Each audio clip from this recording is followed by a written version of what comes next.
திண்டுக்கல்லிலிருந்து சென்னைக்கு எஸ்கார்ட் எடுத்து சென்ற காவல்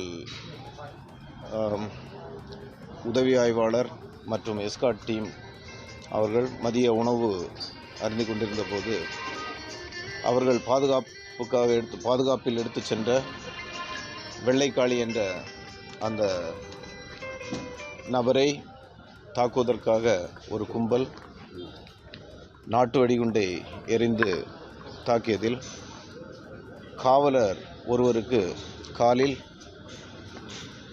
மல்டிபிள் ஃப்ராக்சர்ஸ் மிகப்பெரிய காயம் ஏற்பட்டு சதை சிதைவு ஏற்பட்டு அவர் அரசு மருத்துவமனையில் சிகிச்சை பெற்று பின்பு திருச்சி அப்பல்லோவில் சிகிச்சை பெற்று இப்போது கோயம்புத்தூரில் ஒரு ஹாஸ்பிட்டலில் உயர் சிகிச்சை பெற்று கொண்டிருக்கின்றார்.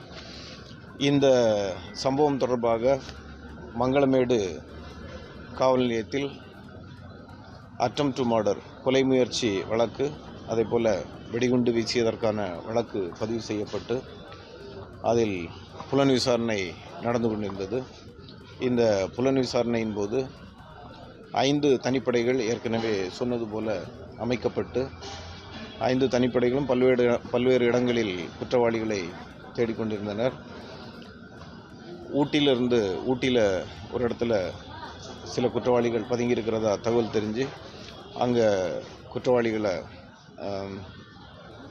அவங்கள விசாரணைக்கு அழைத்து வந்தாங்க. அதுக்கப்புறமா அதில் கொட்டுராஜா என்ற நபர், அவர் மேலே 5க்கும் மேற்பட்ட வழக்குகள் உள்ளன. அதில் 3 மர்டர் கேஸ் இருக்குது, 3 கொலை குற்ற வழக்குகள் இருக்கின்றன.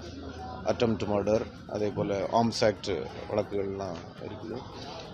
அந்த நபர் அந்த காவலர்கள் மீது தாக்குதல் நடத்திய அந்த சம்பவ தொடர்பான ஆயுதங்கள் மற்றும் நாட்டு வெடிகுண்டுகளை பதுக்கி வைத்திருப்பதாக சொன்ன தகவலின் அடிப்படையில் மங்களமேடு காவல் ஆய்வாளர் அவரை அந்த இடத்தை காட்டுவதற்காக அழைத்து சென்றபோது முதல்ல ஒரு சில இடங்களில் தவறாக காமிச்சிட்டு போய் மிஸ்லீட் பண்ணி அதுக்கப்புறமா நம்ம டோல்கேட் பக்கத்தில் ஒரு இடத்துல, தேசிய நெடுஞ்சாலை பக்கத்தில் ஒரு இடத்துல ஏற்கனவே பதுக்கி வச்சிருந்த நாட்டு வெடிகுண்டு மற்றும் ஆயுதங்களை எடுத்து கொடுக்குறதா சொல்லி போனப்போ திடீர்னு நாட்டு வெடிகுண்டை எடுத்து கைப்பற்றி கொடுக்கறது மாதிரி எடுத்து டக்குன்ட்டு காவலர்கள் மீது தூக்கி வீசவும் அது காவல் வாகனத்தில் பட்டு காவல் வாகனத்திற்கு அது வெடித்ததில் ஒரு சின்ன டேமேஜ் இருக்குது. உடனே எஸ்ஐ, அந்த டீமில் இருந்த எஸ்ஐ, புன்னம் எஸ்ஐ அவரை, அந்த நபரை கொட்டுராஜா உடனடியாக பிடிக்கிறதுக்காக ட்ரை பண்ணப்போ அங்கே பதுக்கி வச்சிருந்த ஆயுதத்தை உடனே எடுத்து அவரை கையில் தாக்குனதுனால அவருக்கு கையில் காயத்தோட அரசு மருத்துவமனையில் இங்கே அனுமதிக்கப்பட்டு சிகிச்சையில் இருக்கிறார். அவர் இப்போ தான் பார்த்துட்டு வரோம், ஆறுதல் சொல்லிட்டு வந்துருக்கிறோம். எஸ்ஐயை தாக்கின உடனே இன்ஸ்பெக்டர், மங்களமேடு இன்ஸ்பெக்டர் உடனடியாக துப்பாக்கியால் சுட்டதில், ஒரு ரவுண்டு சுட்டதில் அவருக்கு, அந்த கொட்டுராஜா என்பவருக்கு தலையில் குண்டு போட்டு காயம்பட்ட உடனடியாக ஹாஸ்பிட்டலுக்கு, ஜிஹெச்சுக்கு அவரோட வண்டியிலே 108 வர்றதுக்கு லேட் ஆகுங்கிறதுனால உடனடியாக ஹாஸ்பிட்டலுக்கு கூப்பிட்டு வர அந்த இடத்துல அந்த நம்பர் இறந்து விட்டதாக சொல்லியிருக்கிறாங்க. இது சம்பந்தமாக நீதி விசாரணை நடக்கும், மேஜிஸ்ட்ரேட் என்கொயரி நடக்கும். ஸோ அதுக்கு சம்பந்தமாக முதல் தகவல் அறிக்கை பதிவு செய்யப்பட்டு நீதிமன்ற நடவடிக்கை எடுக்கப்பட்டிருக்கிறது. அழகுராஜா எங்கே சார் கைது செய்கிறாங்க? என்னோட மேற்கொண்டு குற்றவாளிகளும் கைது செய்யப்பட்டிருக்காங்க.